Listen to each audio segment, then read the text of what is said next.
Hello students, welcome back. तो आज हम आपकी एनसीईआरटी बुक क्लास 8 के साइंस बुक का 5th चैप्टर पढ़ेंगे, जो है कोल एंड पेट्रोलियम।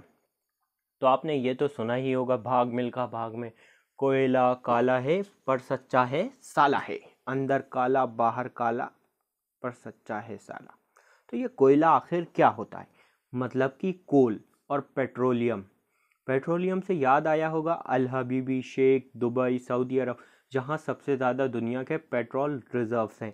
लेकिन दुनिया में और अलग अलग कंट्रीज़ में भी थोड़ा थोड़ा पेट्रोल निकलता है। तो हम बात करेंगे कि कोल क्या होता है। कोल को हिंदी में कोयला बोलते हैं। कोयले 3-4 तरीके के होते हैं।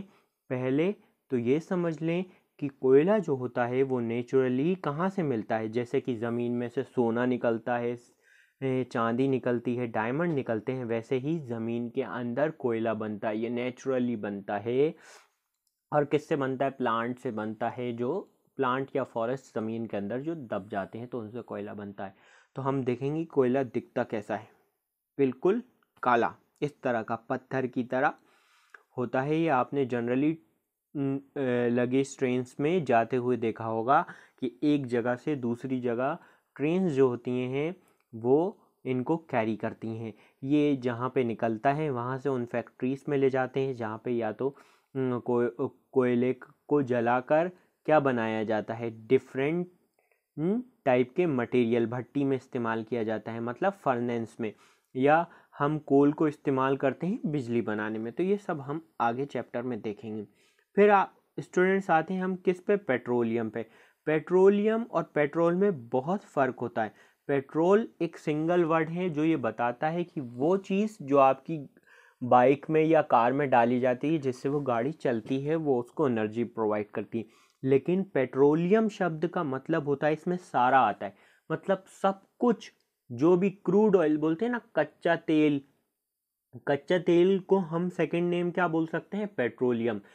इसमें क्या क्या निकलता है? जो पेट्रोलियम होता है वो कहीं ना कहीं कच्चा तेल होता है, जिसमें से हम क्या क्या निकालते हैं? गैसोलीन भी इसी में से निकलती है। फ्यूल ऑयल, जिसको डिस्टिलेट फ्यूल ऑयल बोलते हैं, ये भी इसमें से निकलता है। केरोसिन टाइप जेट फ्यूल, मतलब वो तेल जो किस में? एरोप्लेन में और हवाई जहाज़ में, फाइटर जेट्स में यूज़ होता है, वो भी इसी में से निकलता है। कोक भी एक तरह का मटेरियल होता है जो इस्तेमाल होता है भट्टियों में, फर्नेस में जलाने में। Residual fuel, liquefied refinery gases, still gas, asphalt and road oil हैं। एसफाल्ट मतलब जो मशीनरी या कार वार की मशीनरीज में मैकेनिक्स इस्तेमाल करते हैं। या road oil, raw material for petrochemicals. हमने पढ़ा था ना सिंथेटिक फाइबर्स एंड फैब्रिक्स में कि पेट्रोकेमिकल इंडस्ट्रीज में बहुत सी चीज़ें ऐसी इस्तेमाल होती हैं जो कहाँ किससे आती हैं? पेट्रोलियम के बाय प्रोडक्ट्स होते हैं। और ल्यूब्रिकेंट्स में जैसे कि ऑयल, ग्रीस इस्तेमाल होते हैं मशीनरी में डालने के लिए। और कैरोसिन, ये सब किससे ऑब्टेन होते हैं बच्चों? हमें किससे मिलते हैं? ये सारे हमें कहाँ से मिलते हैं? पेट्रोलियम से मिलते हैं। और पेट्रोलियम से एक चीज़ और मिलती है जो सबसे ज़्यादा मात्रा में, हम जिसको बोलते हैं, अलग अलग चीज़ें अलग अलग कंसंट्रेशन में मिलती हैं। मतलब पेट्रोलियम के अंदर गैसोलीन कुछ परसेंट होगी, जैसे आपके रिपोर्ट कार्ड होता है ना किसी भी क्लास का, कि किसी सब्जेक्ट में कोई चीज़ कितने परसेंट आई आपके मार्क्स, दूसरे सब्जेक्ट में कोई ज़्यादा परसेंट है, किसी में कम। वैसे ही पेट्रोलियम के साथ होता है, अलग अलग चीज़ अलग अलग परसेंट्स में होती है। इसमें से डीजल सब कुछ निकलता है जो जो हम इस्तेमाल करते हैं।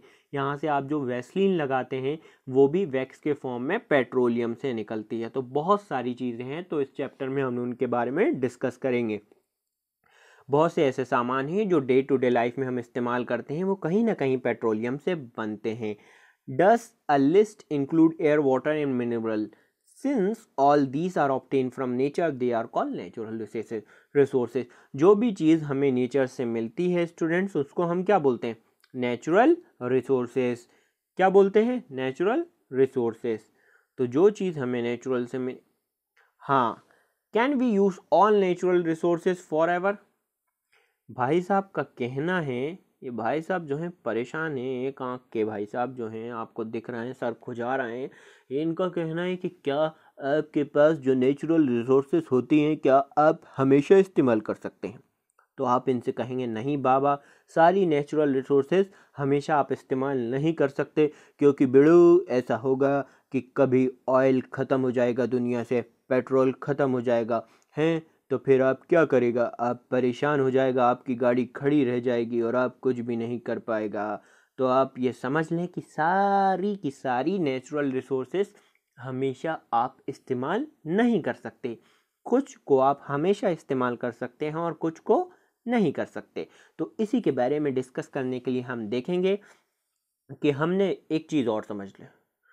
एक तरफ आपने मम्मी पापा से कहीं सुना होगा कि यार पानी की कमी है, या आपने न्यूज़ में देखा होगा कि लंबी लाइन लगी है पानी के लिए, या गर्मी में पानी की परेशानी है। लेकिन दूसरी तरफ आप क्या बोलते हो कि यार समंदर में, दुनिया में 70% पानी है, पूरे समंदर भरे पानियों से, फिर भी लोग कहते हैं पानी की कमी है।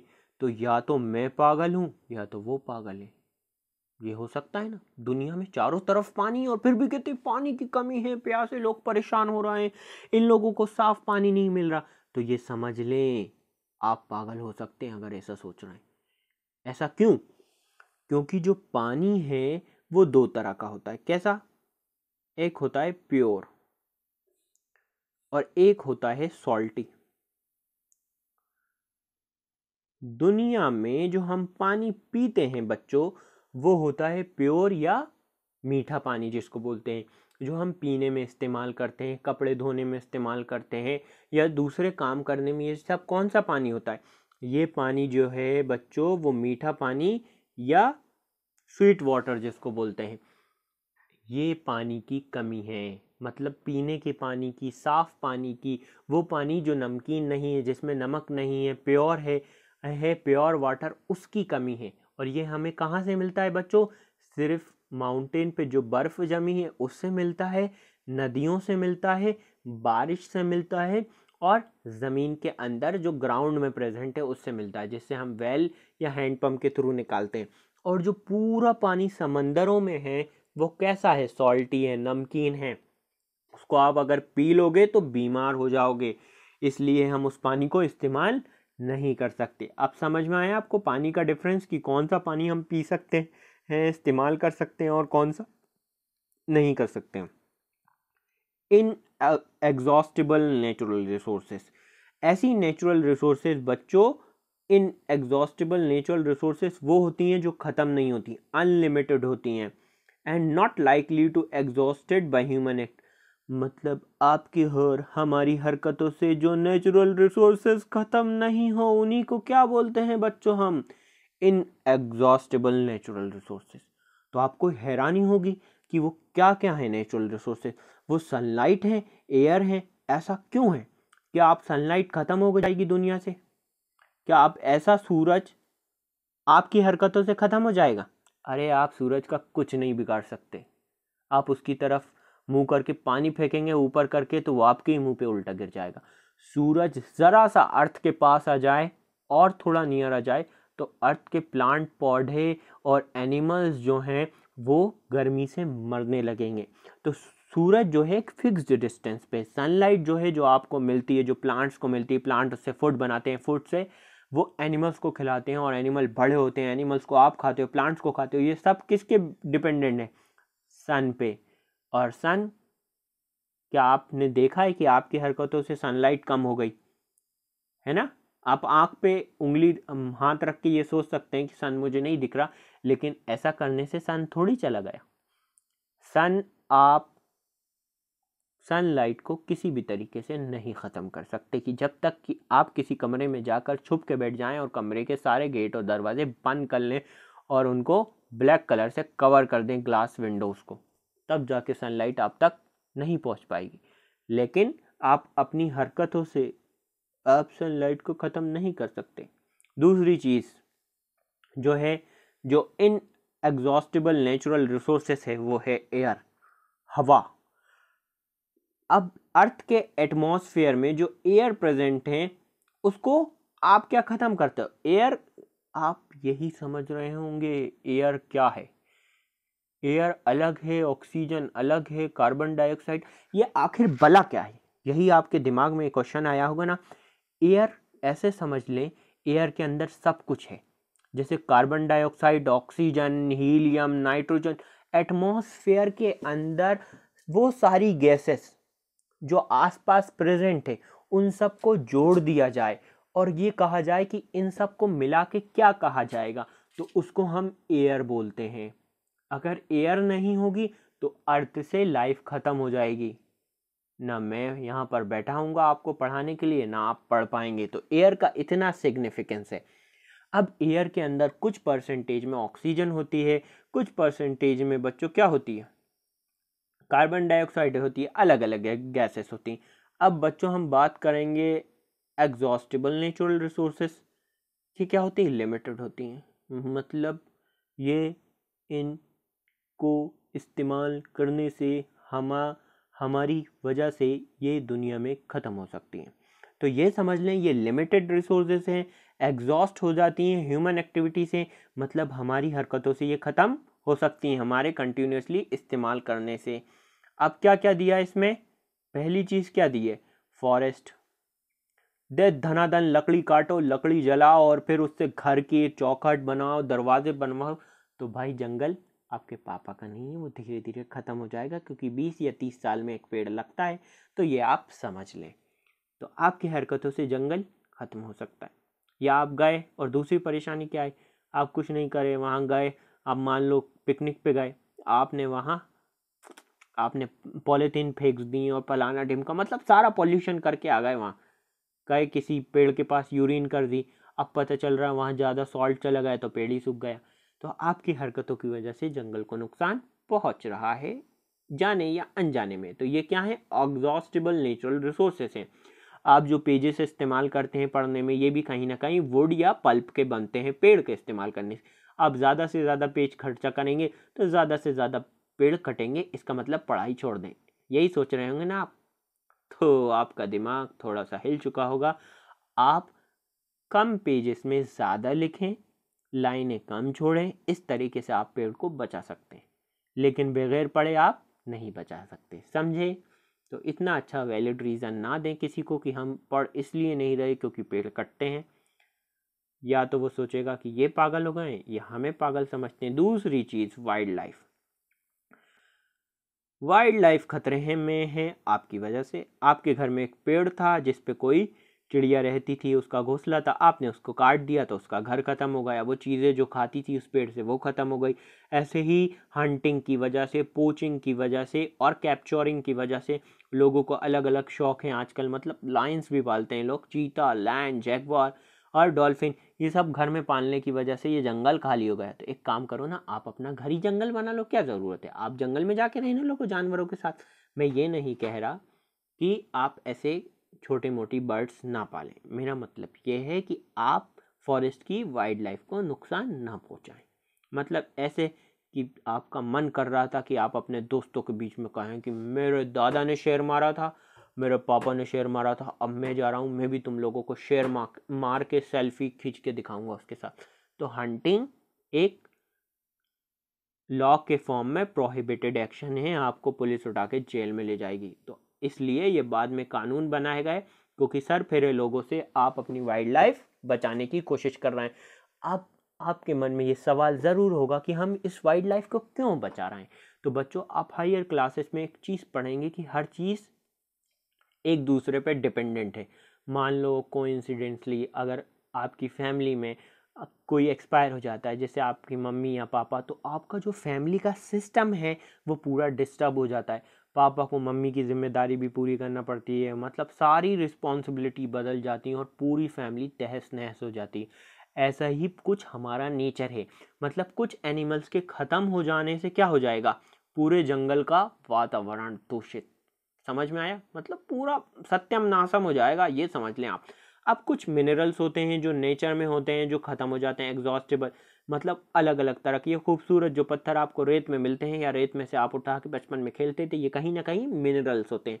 मिनरल्स क्या होते हैं, मिनरल्स वो पत्थर या वो मिट्टी के या वो छोटे मोटे नेचर के टुकड़े होते हैं जिनमें कोई चीज़ प्रेजेंट हो, मतलब वो एल्युमिनियम भी हो सकती है, लिथियम भी हो सकती है, लेड भी हो सकती है, आयरन भी हो सकती है, गोल्ड भी हो सकती है, सिल्वर। लेकिन ये सारी मिनरल्स के अंदर ये चीज़ें क्या होती हैं, अलग अलग परसेंट में होती हैं।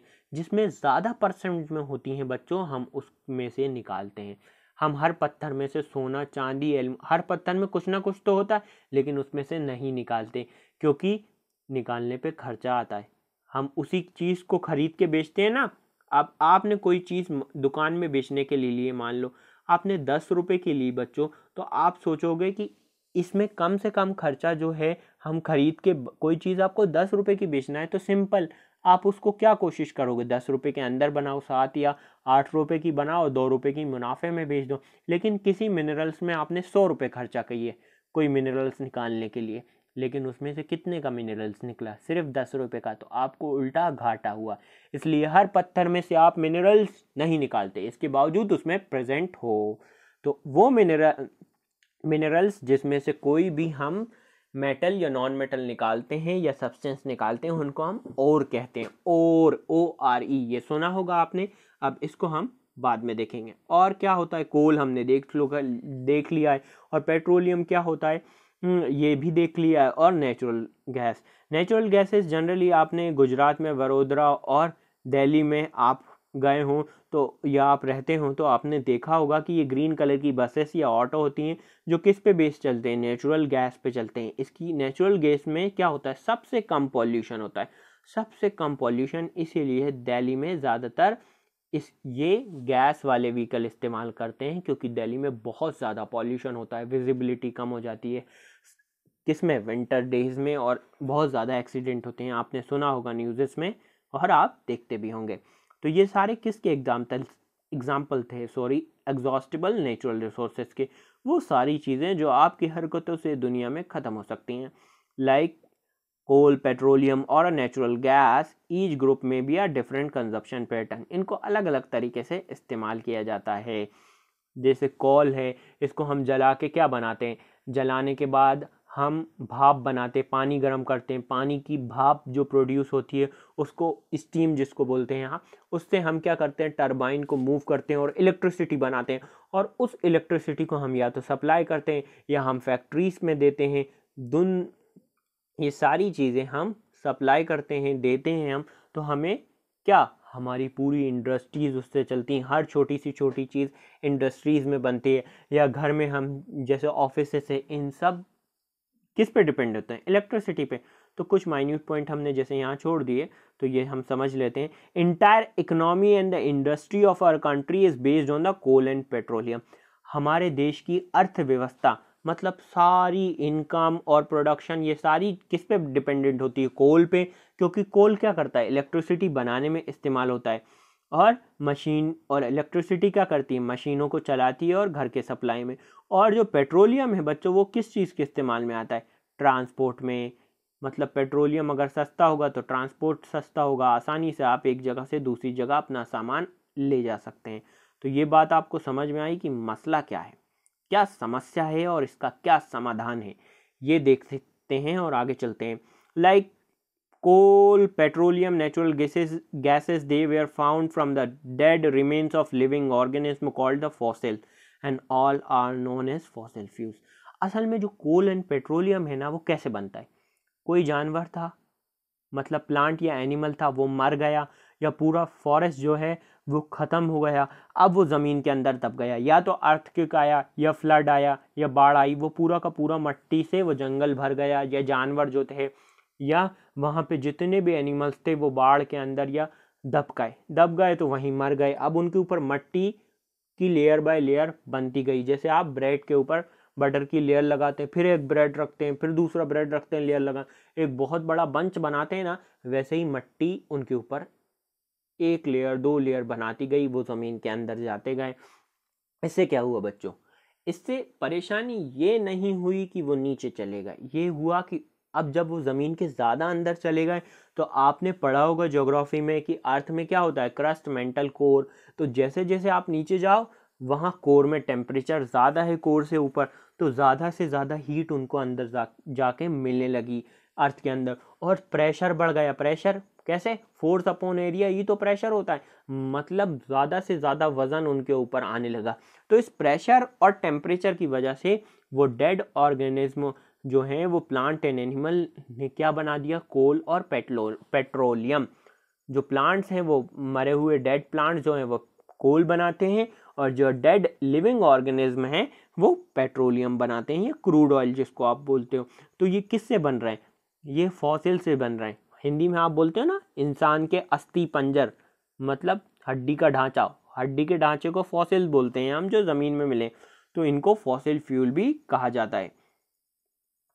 You may have seen the coal and heard about it, या तो आपने सुना होगा या आपने देखा होगा। ये पत्थर की तरह ब्लैक कलर का सब्सटेंस होता है। It is one of the fuel to cook food earlier. ये बहुत पहले जब लोग जो हैं प्री वैदिक पीरियड्स में, जब ये कहा जाता है कि जो इंसान थे वो केव्स में और जंगलों में रहा करते थे और सोसाइटी के फॉर्म में नहीं, जिसको आप अर्ली मैंस बोलते हैं, वो इस्तेमाल किया करते थे खाना बनाने के लिए।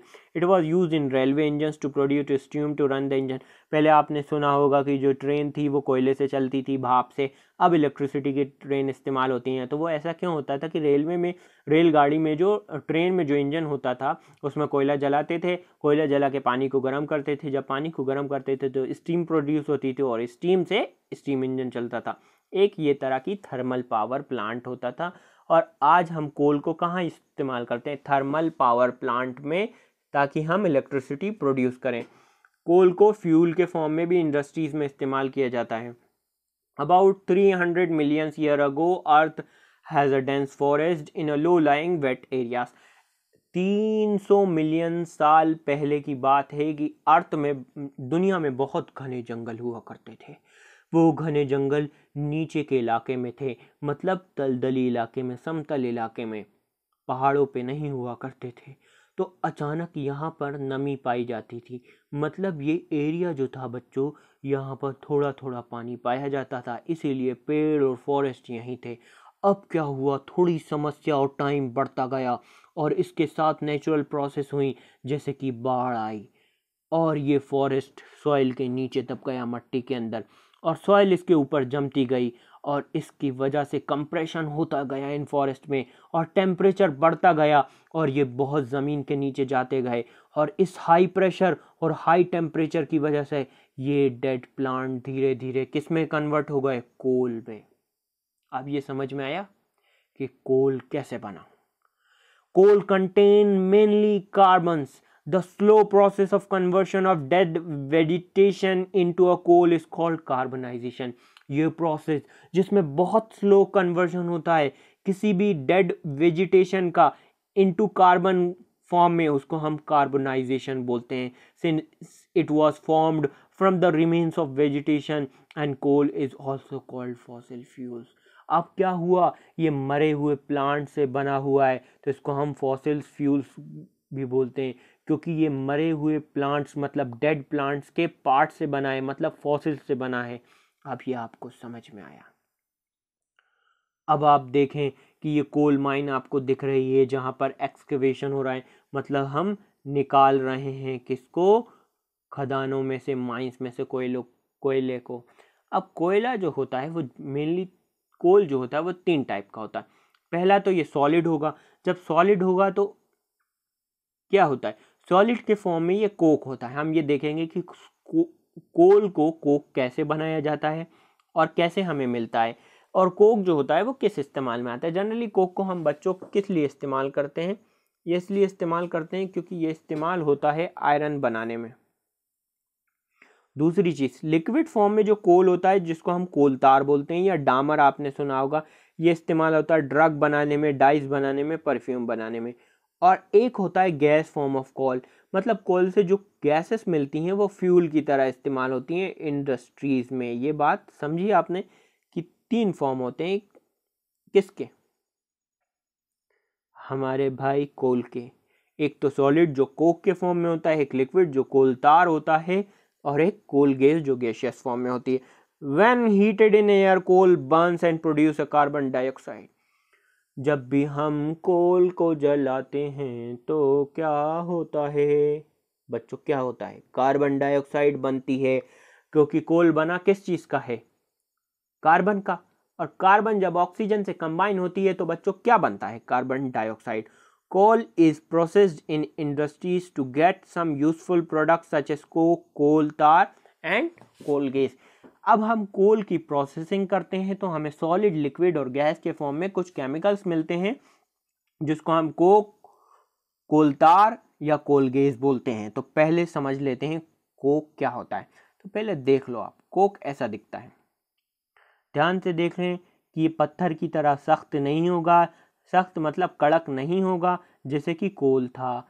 ये थोड़ा सॉफ्ट होगा और देखेंगे हम ये बनता कैसे। ये किससे बनता है? कोल से। अब देख लें कि ये होता क्या है। Coking is the process consisting of heating coking coal to around 1000 to 1100 degrees Celsius in absence of oxygen to drive off the volatile substance or compound is called pyrolysis. Coking उस प्रोसेस को बोलते हैं जिसमें हम क्या बनाते हैं? Coke. और किससे बनाते हैं? कोल से। कोल से हम जब कोक बनाते हैं तो उसको हम काय में कितने टेम्परेचर पर रखते हैं? 1000 डिग्री सेल्सियस या 1100 डिग्री सेल्सियस के बीच में। और यहाँ प्राइमरी कंडीशन बच्चों क्या होना चाहिए? प्राइमरी कंडीशन जो है यहाँ एब्सेंस ऑफ ऑक्सीजन होना चाहिए। और हम ऐसा इसलिए करते हैं ताकि हम वॉलेटाइल सब्सटेंस को यहाँ से निकाल दें। वॉलेटाइल सब्सटेंस समझते हैं? वो सब्सटेंस जो हीट करने पर भाप बनकर उड़ जाते हैं, उनको हम वॉलेटाइल बोलते हैं। मतलब अगर किसी को गर्म कर दो तो वो उड़ जाए, ऐसे सब्सटेंस को क्या बोलते हैं बच्चों? हम वॉलेटाइल कंपाउंड। और इस प्रोसेस को पायरोलाइसिस भी बोलते हैं, मतलब ब्रेकिंग डाउन। अब समझ में आया? Coke is a tough porous, ये कड़क होता है लेकिन इसके अंदर पोर्स होते हैं और ये काले कलर का सब्सटेंस होता है, प्योर फॉर्म ऑफ कार्बन होता है। ये कार्बन का प्योर फॉर्म होता है। इसमें से सारी जो कोल की इम्प्योरिटी से हमने वो निकाल दी, एब्सेंस ऑफ ऑक्सीजन में 1100 और 1000 डिग्री सेल्सियस के बीच में रखा तो हमें ये मिला। कोक को हम इस्तेमाल करते हैं स्टील बनाने में। स्टील में कैसे? आयरन के साथ हम कोक को मिक्स करते हैं और क्रोमियम को, तो स्टील बनता है। ये हम आगे क्लासेस में और पढ़ेंगे कि और क्या क्या मिक्स किया जाता है। Extraction of many metals. और कोक को हम किस में इस्तेमाल करते हैं? दूसरे मेटल्स को निकालने में, जिसको हम मेटलर्जी बोलते हैं। मतलब अलग अलग इंडस्ट्रीज में अलग अलग मेटल्स को और के फॉर्म में से निकालने के लिए हम कोक का इस्तेमाल करते हैं।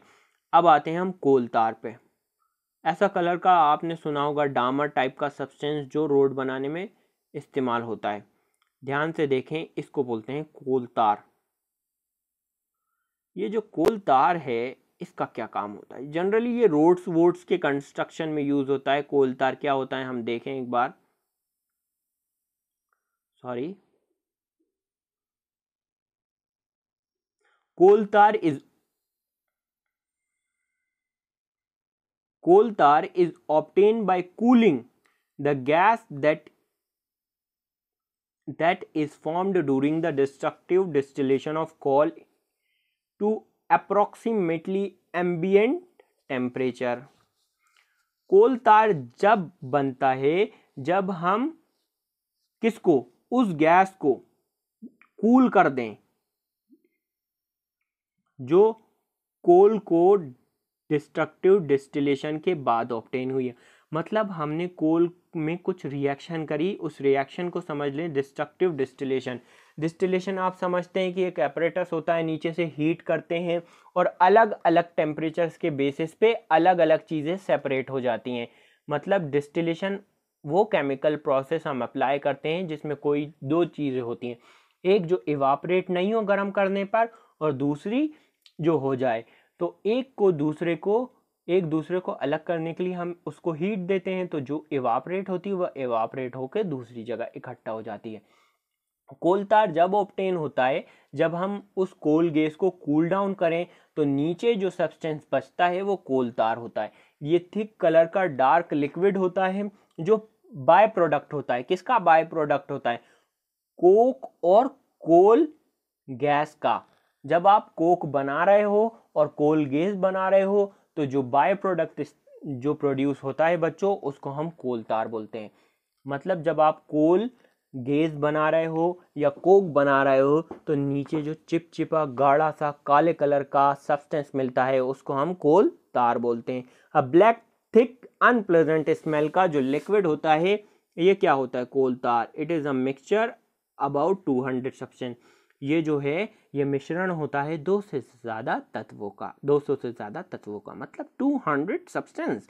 The product obtained from the coal tar is used as starting material for the manufacturing various substances used in everyday life and used in industries like a synthetic dyes, drugs, explosive, perfume, plastic, paint, photographic material. Interestingly, naphthalene ball is used to repel the moth and other insects are also formed from कोल तार। अलग अलग चीज़ों का इस्तेमाल होता है explosive बनाने में, बम बनाने में, डाइस बनाने में, परफ्यूम्स बनाने में, plastic, paint, petrochemical, photographic material, roofing material, ये सब किसका बनता है?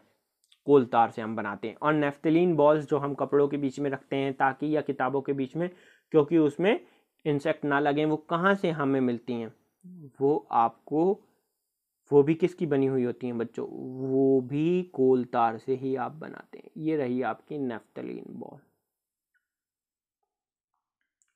These days, bitumen, a petroleum product which is used in place of coal tar for metalling the road. अब एक सब्सटेंस और इस्तेमाल हो रहा है आजकल कोल तार की जगह, जिसको बिट्यूमेन बोलते हैं।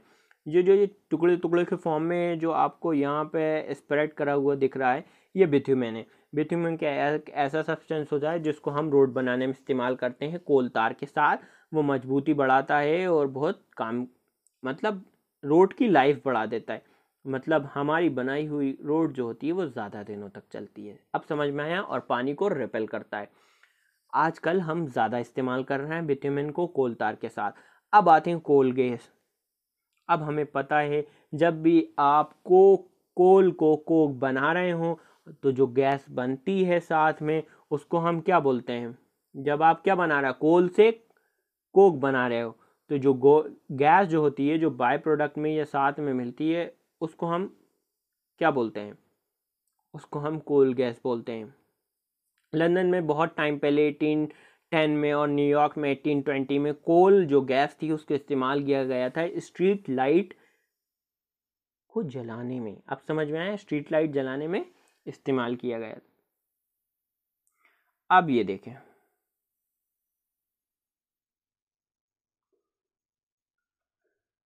अभी आपकी कोल गैस को इस्तेमाल करके बहुत सी इंडस्ट्रीज कोल गैस इस्तेमाल करती हैं। किस लिए?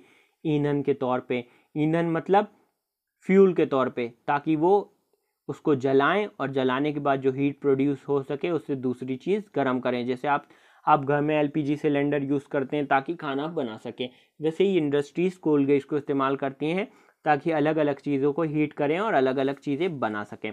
अब चलते हैं पेट्रोल की बात करते हैं। पेट्रोल जो है आपको पता है पेट्रोलियम के अंदर से बहुत सी चीज़ें निकली है, kerosene, jet fuel, asphalt oil, मतलब दुनिया भर की कोल तार वोलतार सब कहीं ना कहीं, वैसलीन, पेट्रोलियम जेली, ये सब पेट्रोलियम से मिलता है। और उसमें से एक चीज़ पेट्रोल भी है।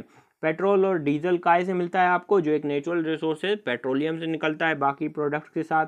The word petroleum is derive from the Petra means rock and oleum means oil.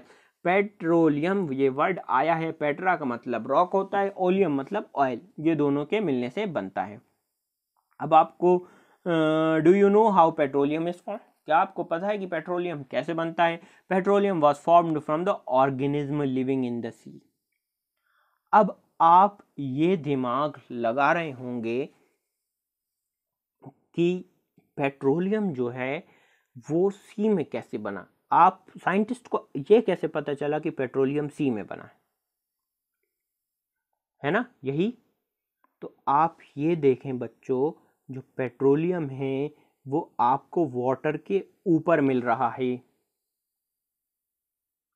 तो आप समझ रहे हैं ना इस बात को कि जहाँ पर समंदर था वहाँ पे बहुत से लिविंग ऑर्गेनिज्म मर गए, या जहाँ पर पानी था वहाँ पे लिविंग ऑर्गेनिज्म मर गए और उनके बदले में ऑयल और गैस बन गया, और ऊपर उनके ऊपर मट्टी या सॉइल या रॉक की लेयर बन गई। तो इसका मतलब समंदर के अंदर ये रिएक्शन हुई।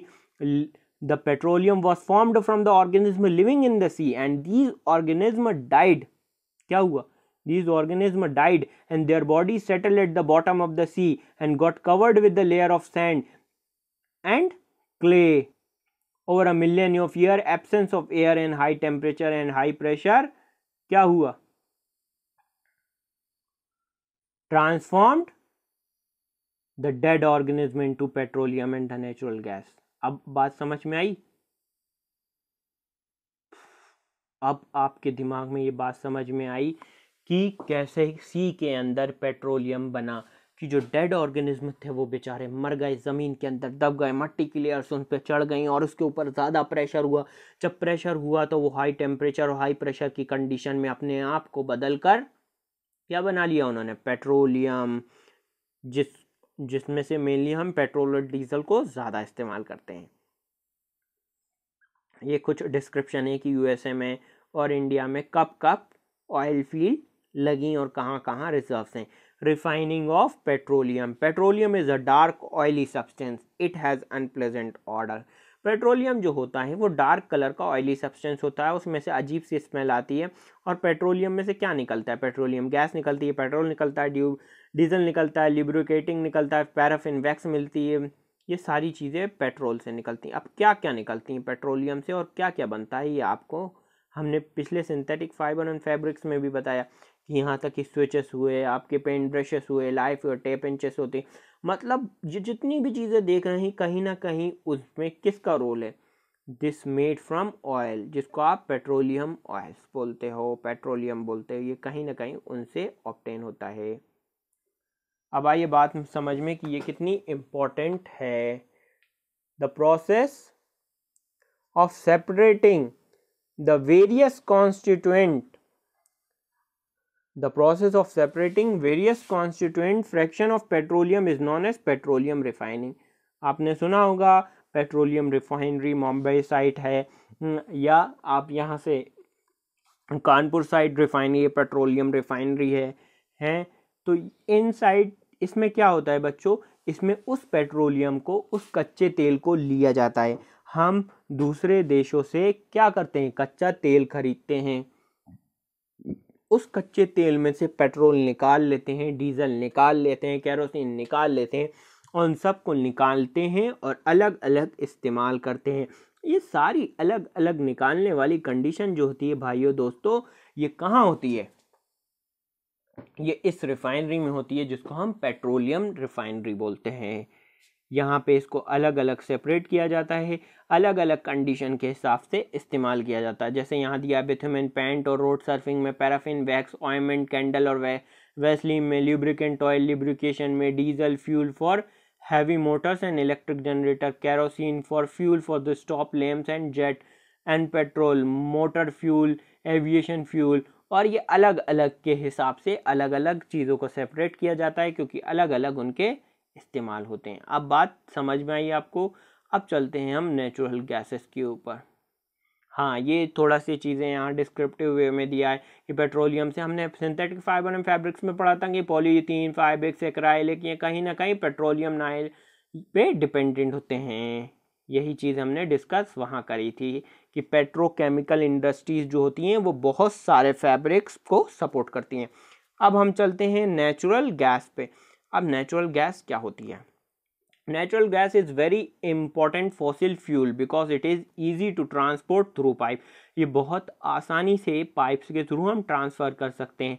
और इसको हम स्टोर कैसे कर रख सकते हैं? हाई प्रेशर के अंदर कंप्रेस्ड कर इसको रख सकते हैं नेचुरल गैस को। तो इसको हम क्या बोलते हैं? कंप्रेस्ड नेचुरल गैस या CNG।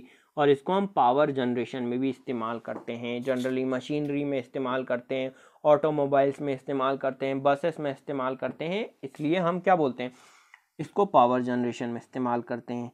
ये क्या होती है? लेस पॉल्यूटिंग होती है, क्लियर फ्यूल होती है। इससे ज़्यादा क्या होता है? पॉल्यूशन नहीं होता। इसलिए हम ज़्यादातर दिल्ली में, और हमने बताया था वडोदरा साइड, इसके ज़्यादा रिजर्व हैं और पाइपलाइंस हैं नेचुरल गैसेस के, CNG के, जहाँ पर डायरेक्टली इस्तेमाल किया जाता है। ये इको फ्रेंडली होती है, नेचर को कम नुकसान करती है। ये भी समझ लें। India has a vast reserve of natural gas in our country and natural gas have been found in Tripura, Rajasthan, Maharashtra and in the Krishna Godavari deltas. कहाँ कहाँ प्रेजेंट है? त्रिपुरा राजस्थान में, महाराष्ट्र में और कृष्णा गोदावरी डेल्टास में। ये क्या कंप्रेस्ड नेचुरल गैस है। Can coal, petroleum and natural gas can be prepared in the laboratory. ये जो भाई है ना, इनका सवाल है, क्या आप इन सारी चीज़ों को अपनी लेबोरेटरी में बना सकते हो? भाई इसको समझा लो, मैं मारूंगा। मैं ऐसे फालतू सवाल नहीं करा कर, लेकिन अब बता देते हैं इसको ये पूछता क्यों है ऐसे सवाल फालतू के। लेकिन भाई ये परेशान बहुत करता है। मतलब इसका कहना है कि आप इन चीज़ों को क्यों नहीं बना सकते। तो सुने, no the high temperature and the pressure required by the fossil fuel can not be provided in the laboratory and it is a slow process, means take million of year. अब समझ में आया? इनसे ये कहना है भाई साहब ये स्लो प्रोसेस है, मिलियन ऑफ ईयर चाहिए रहता है। आपके दादा तो बैठे नहीं रहेंगे यहाँ देखने को कि कब पेट्रोल बना, कब कोल बना। तो इसको छोड़ दें आप और अपना सिर्फ सिलेबस ही पढ़ लें। कि नहीं तो आप सोचेंगे मैं पेट्रोलियम घर पे बना लेता हूँ, पापा का खर्चा नहीं होगा। तो ऐसा करना छोड़ दें। अब चलते हैं, some natural resources are limited. अब क्या है, हमारे पास जो एग्जॉस्टिबल नेचुरल रिसोर्सेज हैं ये कुछ सालों में कहाँ हो जाएंगी, लास्ट फ्यू 100 ईयर्स में ख़त्म हो जाएंगी। एंड इट ज़्यादातर ये क्या करती हैं, जो हम कोल एंड पेट्रोलियम देख रहे हैं, ये एयर पॉल्यूशन क्रिएट करती हैं। एयर पॉल्यूशन समझते हो कैसे हो रहा है?